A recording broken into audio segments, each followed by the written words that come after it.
Tolee, akkam jirtuu nagaa keessanii hordoftoonni fi dhaggeeffattoonni YouTube keenya guyyaa irraa kana musculoskeletal system isinii qabannee dhufneerra.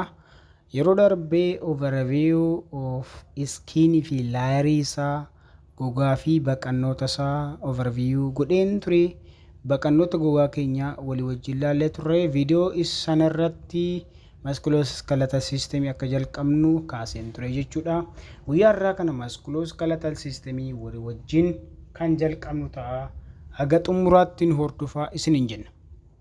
Egaa barumsa fayyaa afaan Oromootiin afaan keenyan irraa haa barannu. Hiriyoota keessaniif share gochuudhaan nu jajjabeessaa, nu cinaa dhaabbadhaa isiniin jenna. Namoonni subscribe hin godhin immoo subscribe gochuudhaan jajjabeessa. Musculoskeletal system yoo jennu sisteema lama kan of keessatti qabate yoo ta'u, sisteema muscular system yookiin immoo sirna maashatii fi sirna lafee kan jennu skeletal system qabatee kan jirudha jechuudha. Musculoskeletal system walirratti sisteema integumentary system dabalatee sisteema sadi ta'anii bakka tokko barattoota fayyaatiif kennamanidha. Har'a kan laallu content isaa keessaa tokkoffaa overview of musculoskeletal system. Musculoskeletal system overview isaa maal fakkaata? Musculoskeletal system gaafa jennu maal of keessaa qaba? Branch gurguddaan of keessaa qabu maal fa'a? Tokkoffaa musculoskeletal system jechuun sisteema lama muscular system fi skeletal system of keessaa qabata jechuudha. Inni lamaffaan upper limb fi lower limb mainly isaan kan laallu ta'a jechuudha. Skeletal isaanii, skeleton isaanii akkasuma immoo muscular isaanii, musculature yookaan immoo muscle upper limb fi lower limb argama harka caalatti kan laallu ta'a musculoskeletal system keessatti deeply kan laallu isaan kana jechuudha. Overview isa gaafa koonu har'a kan laallu skeletal systemidha. Muscular immoo next video irratti wal agarra jechuudha. Egaa har'a kan laallu akkuma jedhe skeletal system. Skeletal systemiin overview isa gaafa goonu bakka gurguddaa lamatti kan qoodamudha. Skeletal system gaafa jennu appendicular skeletal system fi axial skeletal system jennan jechuudha. Appendicular skeletal system warri jennuun warra harka keenya mirgaa fi harka keenya bitaa lamaan akkasuma dabalatee miila keenya bitaatii fi miila keenya mirgaa lamaan kan qabate jirudha. Extremity qabate kan jiru upper limb fi lower limb yookaan immoo upper extremity fi lower extremity qabate kan jiru appendicular skeletal system jennaan. Axial skeletal system kan jennuun isa gidduu keessaa kana jechuudha. Accessidha jechuudha. Kun immoo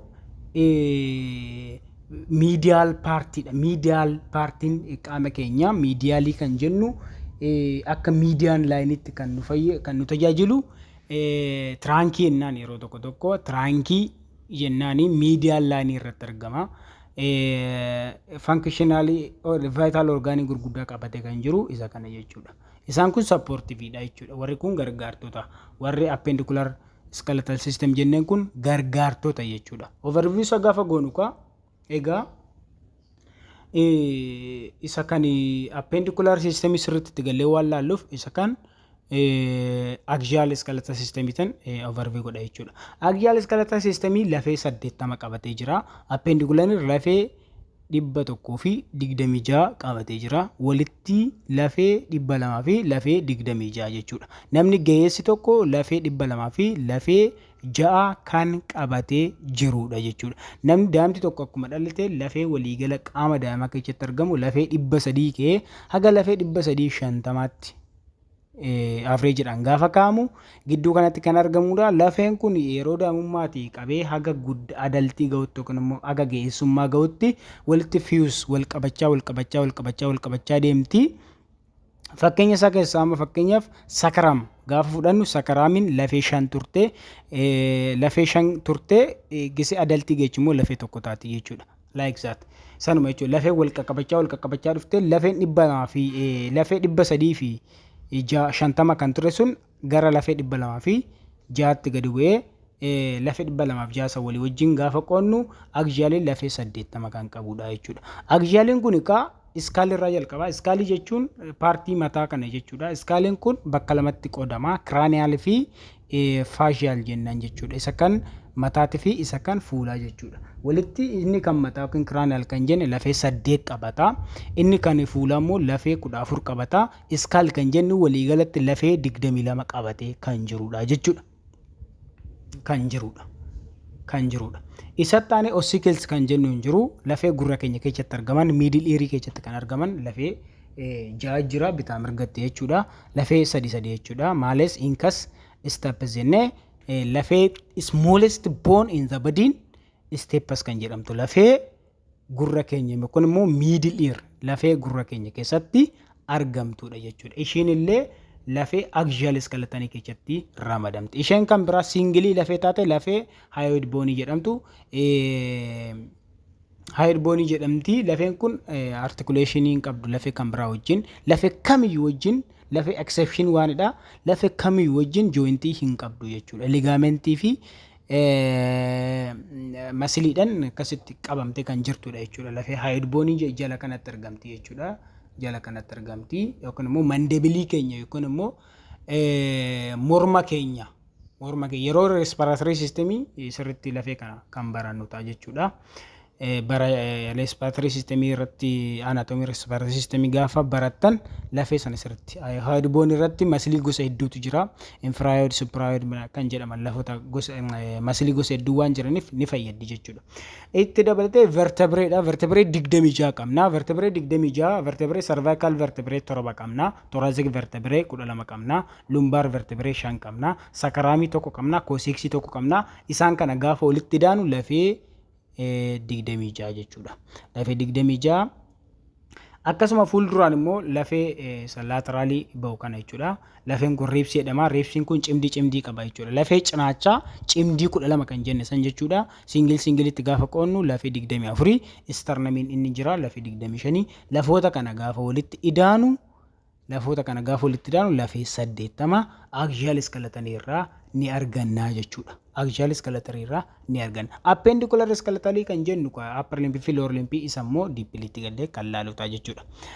Kanaaf kana fakkaata lafee isa kan axial skeleton jenneeni lafee isa kan axial skeleton jenneen kana fakkaata mataa keenya jechuudha. Frontal bone, nasal bone, zygomatic bone, maxillary, mandible isaan kun lafee skull bone kan jenne san jechuudha. Lafee skull bone lafee 22 kan qabate, vertebrae lafee 25 qabate, fuuldurri immoo sternamii dabalatee lafee 25 kan qabate, hyoid bone ni jira, ossiculiin 6 ni jirani. Isaan kana gaafa walitti daanu lafee 80 arganna jechuudha. Kunoo kana fakkaata. Kuni iskaalii keenya. Iskaaliin keenya kan lafee qabatee jiru hunda isaa kunuuti jira. Parietal bone sicharii isaa wajjin jechuudha. Sicharoota jechuun iskama sicharii, lambood sicharii, frontal yookiin coronal sicharii kan jennu sicharoota jira. Sirriitti yeroo central nervous system sirriitti kan baratan ta'a. Sicharoo isaa immoo dubbisaa isin fayyada. Introduction irratti ni kennama jechuudha. Overview isaa tuquun barbaade malee sirriitti keessa gadi galuu hin barbaanne jechuudha. Kun lafee fuulatii. Isaan kun isa mandible, maxillary, zygomatic. Mandible jechuun lafee isaa lower part of teezii keenya irra taa'ee jiru lafee kana jechuudha. Mandible jennaani. Maxillary, zygomatic bone, lacrimal bone, sphenoid bone, frontal bone, nasal bone kan jennu lafee waligala lafee 22 arganna jechuudha. Iskaala irraa lafee 22 arganna jechuudha. Egaa kana kan deep ilaallu kun upper limb dha jechuudha. Upper limb jechuun harka keenya gara mirgaatii fi harka keenya gara bitaa scapula dabalate jechuudha. Scapula shoulder girdle jennaani. Scapula dabalate harka keenya gara bitaatii fi harka keenya gara mirgaa lafoota argannu jechuudha. Lafeen kun lafee 64 dha jechuudha. Funkshinii isaanii tokkoon kan wajjin ilaallu ta'a. Kanaaf haga xumuratti nu hordofaa isiniin jenna. Egaa lafee kamirraa kana lafeen jalqabaa lafeen appendicularii keessa lafee clavicle jedhamtu. Lafee ishee kana jechuudha. Kunola lafee clavicle jedhamtu kana. sirriitti fakkii irratti sitti agarsiisa. Fakkii kanarra jirti fakkaata. Fakkii reefu dabarsinarra jirti fakkaata. Kunoo ishee kana jechuudha. Ishee kana kilaavikilii jedhamti. Lafeen kilaavikil jedhamtu kuni koolaar boonii jennaan yookaan immoo lafee bareedinaa kan jedhamtu yookaan biyuutii boon kan jedhamtu jechuudha. Lafee baatee harkaan qaqqabachuu dandeenya jechuudha. Bifa ishii boca ishii S shape fakkaachuu ishii adda baatee mul'atte jechuudha. Yeroo baay'ee lafee ilaalamtudha. Lafeen kilaavikiliin jedhamtu kun lafee adda baatee sirriitti yeroo bareedinaa amma fakkeenyaaf moodeelii warri jennuun dubartoonni moodeelii harka caala moodeelummaan dubartootatti beekama waan ta'eef yeroo baay'ee dubartoonni moodeelii hojjetan lafee kanatu ilaalamaaf jechuudha. Lafeen kun sirriitti beekan mul'atu yoo ta'e lafee bareedinaa waan taateef lafee kana sirriitti kan qaban caarraa mo'achuu keessaa isa tokko jechuudha. Isa tokko qabaatu jechuudha. Lafee bareedinaa jedhamti. Lafee kilaavikilii. Function ishee the only bone that connect the appendicular skeleton in the axial skeleton jechuudha. Yookaan tirankii kana kan wal qabsiistu lafee the only bone dha jechuudha. Lafee appendicular skeleton kanaa fi axial skeleton kana wal qabsiistu boonii taate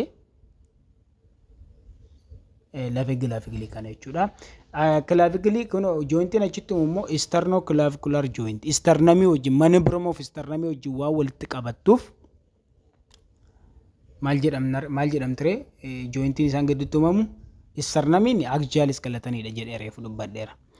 Kilaavikiliin kun immoo appendicular skeletonidha. Appendicular skeletonii kana dhaqxee axial skeletonidhaan kan walitti hiitu lafee kilaavikilii kana jechuudha. Yookaan immoo lafee bareedinaa koolaar boon kan jenne yookaan immoo biyuutii boon kan jenne kanatu dhaqee itti hidha jechuudha. Jointiin gidduu isaaniitti argamu. Joint jechuun lafee fi lafeen gaafa wal qabatu kan uumamu jechuudha. Lafee fi lafee gidduutti. Lafee fi lafeen tokko gaafa wal qabatu jointiitu uumama jechuudha. Jointiin gidduu kilaavikilii kanaa fi manebrium of sternamii gidduutti uumamu sternoclavicular joint jennaan jechuudha. Sternoclavicular joint jechuudha. Isitti agarsiisa. Fakkii gubbaa jira. Kilaavikiliin kun bifa S shape fakkaatu qabdi. Gara harka dhumaatiin immoo gara laateraalii gaafa deemnu kun miidiyaalidha. Miidiyaalii gara tirankii gaafa deemnu gara laateraalii gaafa deemnu immoo laateraal jechuun gara harka keenya gara extremity gaafa deemnu acromion process of the scapula kan qabattee jirtu jechuudha. Acromion process of scapula qabattee jirti. Kilaavikilii fi acromion iddoo itti wal qabatan jiru jechuudha. Dhuma laateraalii kana jechuudha.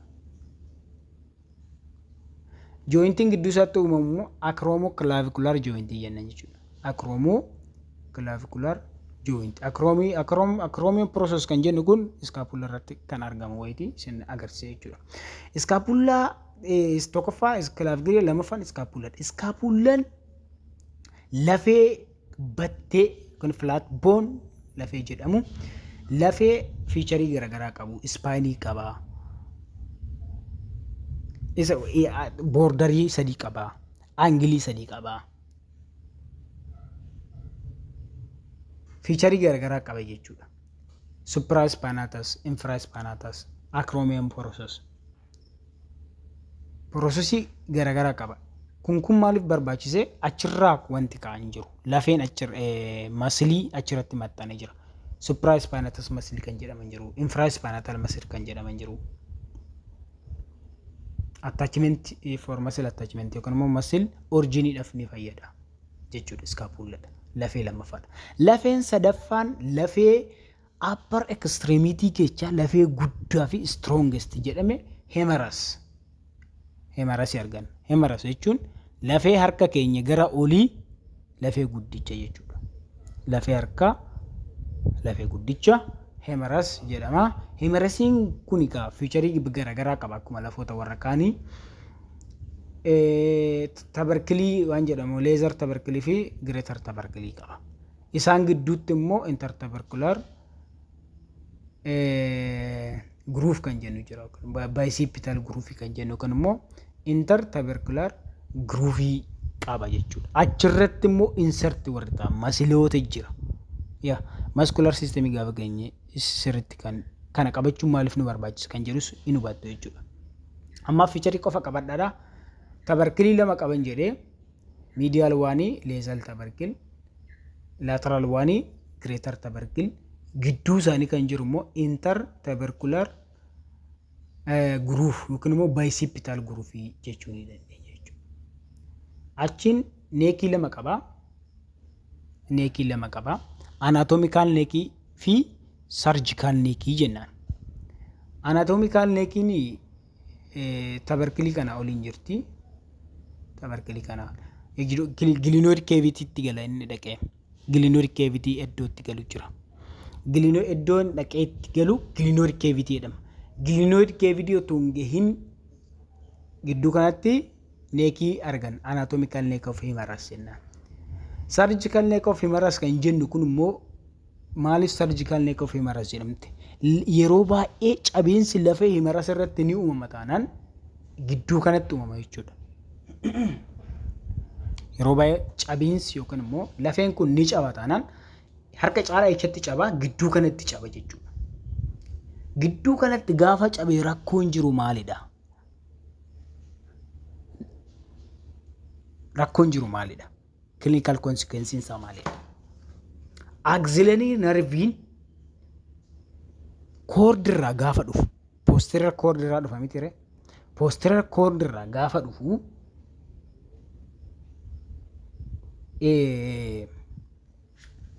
surgical neekii kana maree gale jechuudha. Surgical neekii kana wiingi godha. Yeroo surgical neekii kana irratti waa tokko injuriin tokko uumamu narviin miidhamu axillary nervii jennaan.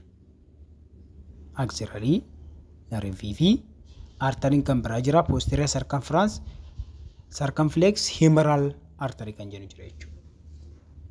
Gidduu kana surgical neekii kana irratti. Isa bira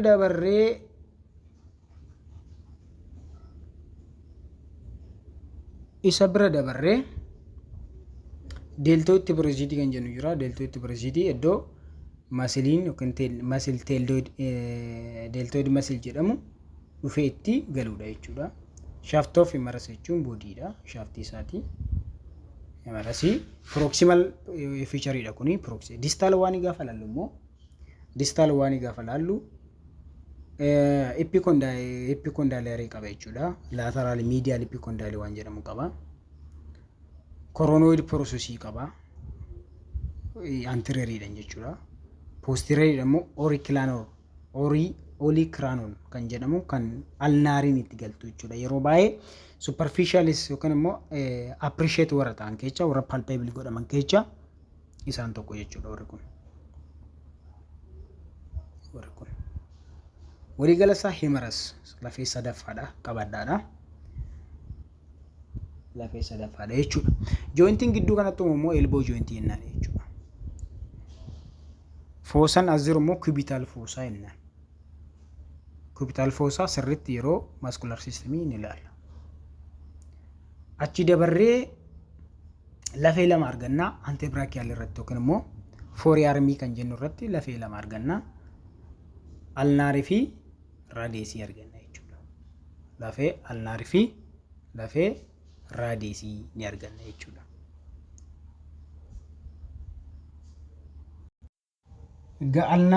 Alnaarii kan argannu miidiyaal waanitti raadeesii laateraalii arganna jechuudha. Raadeesiin kun guddicha isaanillee fiicharii garagaraa qabu akkuma warra kaanii jechuudha. Alnaa qabadhaadha kun immoo raadeesii. Alnaar miidiyaalii argamti. Miidiyaalii argamti. Raadeesiin laateraalii argama. Raadeesi. Egaa raadeesii irra fiicharii garagaraatu jira. Posterior oblique flying kan jennu jira. Dorsal tubercle kan jennu raadeesii irra jira. Styloid process qaba jechuudha. Mataasaa styloid process ni qabaata. Fiicharii isaati jechuudha. Fiicharii isaati. Alnaa fi raadiyeesii bira dabarree maal argannaa? Carpal bone kan jennu lafee 8 arganna jechuudha. Carpal bone, scaphoid, hamate, captate, trapezium, trapezoid, jiru asittan agarsiisa. Kunooti trapezium, trapezoid, scaphoid, captate, lunate, tracheotomy, fusiform, hamate. Lafeewwan 8 kana jechuudha. Isaan kun carpal bone jedhamu. Carpal bone jedhamu. Carpal bone kun 8 jiru akkasitti qabadha. Carpal bone. Isaan bira dabarree metacarpalii argan. Metacarpaliin kun immoo lafee 5tu jira jechuudha. Metacarpalii lafee 5tu jira. First, second, third, fourth and fifth. Metacarpal jennaan jechuudha. 5tu jira. Phalanx kan jennu yookaan immoo phalanges kan jennuun fiingaroota irra kan argaman lafee 14 ni jiru jechuudha. Lafee 14. Lafee 14 phalanx kan jennu jiru jechuudha. Lafee 14. Lafee 14 first finger bicha yookaan immoo great thumb kan jennuun ishee bichatu lama qaba. Proximal fi distal qaba. Warri kaan proximal, distal fi middle qabaatu jechuudha. Boonii phalanx kana. Phalanx kana. Is proximal one, middle, distal. Hundi isaanii arfan jechuudha. Tampi isheen tampin garuu great tampin lama qofa qabdi. Proximal, distal. Qabadhaa walii galatti. Lafeeta kana hunda sagaa furitti daanu lafee 64 arganna jechuudha. Clavicle irra kaane, scapula laalle, hemarasiidha, alnaa fi raadiyeesii laalle, 8 carpalii, scaphoid, capitate, trapezoid, trapezium, hamate, fusiform, tracheotomy, lunate jennee laalleerra. Isarra dabarree metacarpal warri jennu 5 laalleerra. Akkasuma phalanges warreen 14 laalleerra. Waliigala lafee 64 ni arganna jechuudha. Lafee 64 upper extremity yookaan immoo upper limb irratti ni arganna. Lafee kana feature isaa wajjin beekuun muscle attachment dhaaf nu fayyada waan ta'eef qabachuu qabna jechuudha. Lakkoofsaatillee beekuu qabna. Kunoo kana fakkaatanii sirriitti ilaaladha. Egaa lower extremity yookaan immoo lower limb kan jennuun echaa jalqabaa hip bone yookaan immoo iliac bone jennaan jechuudha. Yeroo tokko tokko iliac bone, yeroo tokko tokko hip bone jechuu ni dandeenya. Pelvic girdle jedhama. Inni mataa gubbaa, inni scapulan, shoulder girdle jennee kun immoo pelvic girdle jedhama jechuudha. Isa dabalatee haga dhumaatti ilaalla jechuun phalangesii wal fakkaatti. Garaagarummaa hin qabdu jechuudha. Haga xumuraatti kan laalu ta'a jechuudha. Ammas nu hordofaadha. Warri haga ammaa YouTube keenya subscribe godhii subscribe gochuun jajjabeessaa isiniin jenna. Hip bone irraa kaana. Hip bone kuni lafee isaa teessumaa jechuudha. Lafee teessumaati. Lafee qaamni keenya yeroo teenyu irra taa'udha. Lafeen kun lafee gosa sadii irraa uumamte.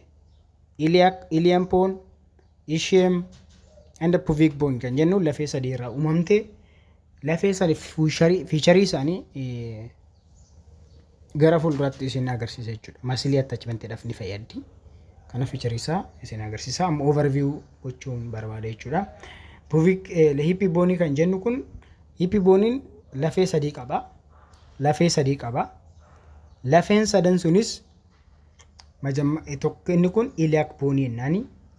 Hip bone hunda isaati iliac bone jennaani. Iliac bone dha. Isarraan immoo ischium kan jennu jira. Ischium bone kan jennu jira. Kaza pubic bone kan jennu. Pubic symphysis iddoo itti uumamtu pubic bone kan jennu jira jechuudha. Waligara pelvic jechuun ni jenna. Jointiin uumamu jira. Hip joint kan jennuun jointii femarasii fi hippi boonii kana gidduutti uumamu jechuudha. Isaan kana bira gaafa dabarru lafeen lammaffaan lower limb keechaa femoris jennaan. This is the strongest, heaviest and the longest body bone dha jechuudha. Lafee kam qaama keenya keessa jiru keessa lafee heaviest, lafee strongest, lafee longest dha jechuudha. Lafee dheeraa, lafee guddaa, lafee jabaa qaama keenya keessatti argamu femoris jennaan. Lafeen xiqqoon stapes akkuma jenne san lafeen guddaan immoo femoris jennaan jechuudha. Femoris jennaan. Femorisiin fiicharii garaagaraa qaba. Neekii qaba, heedii qaba, boodii qaba, trochanter kan jedhu qaba.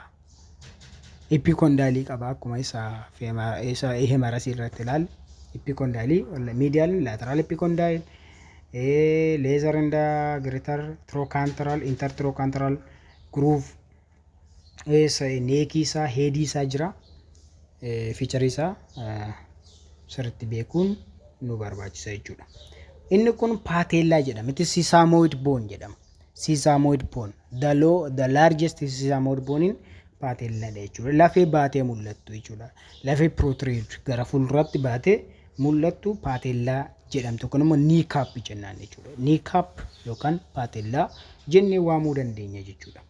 Isa dabalatee lafee guddaa isa kan lower lafee tibiyaan kan lafee guddaadha. Tibia fi fibula dha. Tibia fibula jecha tibiyaan baay'ee guddaadha. Is weight bearing dha. Weight bearing jennaan. Yookiin immoo qaama keenya kan baatu lafee kana jechuudha. Qaamni keenya ka pelvikiidhaan baatamee pelvikiin ni dabarsa. Transferiidha. Weight bearing dabarsa gara femorisii. Femorisiin immoo gara tibiyaatti dabarsa. Gara tibiyaatti dabarsa jechuudha. Tibiyaatti dabarsa. Fibulaan muscle attachment dhaaf fayyaddi. Malee weight bearing dhaaf hin fayyadu. Weight bearing dhaaf hin fayyadu. Yookaan immoo qaama keenya baachuudhaaf hin fayyadu. Yeroo tokko tokko bone grafting dhaaf ni fayyadamna jechuudha. Bone grafting jechuun lafeen gara biraa sirriitti miidhamee kan hin deebi'u yoo ta'e ogeessonni lafee irratti speeshalistii godhan lafee kana asii fuudhanii gara biraatti graft gochuu ni danda'u jechuudha. Ni danda'u. Saniif fayyaddi. Fibulaa jennaan. Tibiyaan immoo guddicha. Guddicha miidiyaalii argamudha tibiyaan. Fibulaan xiqqishuu longestiidha, xiqqoodha, laateraalii argamti. Jointii ka jointii hip jointii, knee jointii, ankle jointii jennaani kan lower extremity irratti argaman. Isarra dabarree tarsaalii jira akkuma karpaal jenne san tarsaalii. Tarsaaliin kun torbaatti jiru. Thales, calcaneus, cuneiform, medial cuneiform, lateral cuneiform, intermediate cuneiform warri jennuun navicular, cuboid torba jiru jechuudha. Torba jiru tarsaalii jechuudha. Akkuma karpaal jenne san tarsaaliidha. Akkuma meetaa karpaal jenne san immoo meetaa tarsaalii jira. Isaan shanii jechuudha. Meetaa karpaaliin shanii, meetaa tarsaalii shanii. Asitti garuu tarsaalii meeqa? Torba. Achitti 8 ture jechuudha. Karpaalii kan jennu sun 8 ture. Phalangeesiin asittis 14, achittis 14 garaagarummaan qabu. Proximal, distal, middle kan jenne san jechuudha. Garaagarummaan qabu jechuudha. Egaa kana fakkaata. Kana fakkaata jechuudha.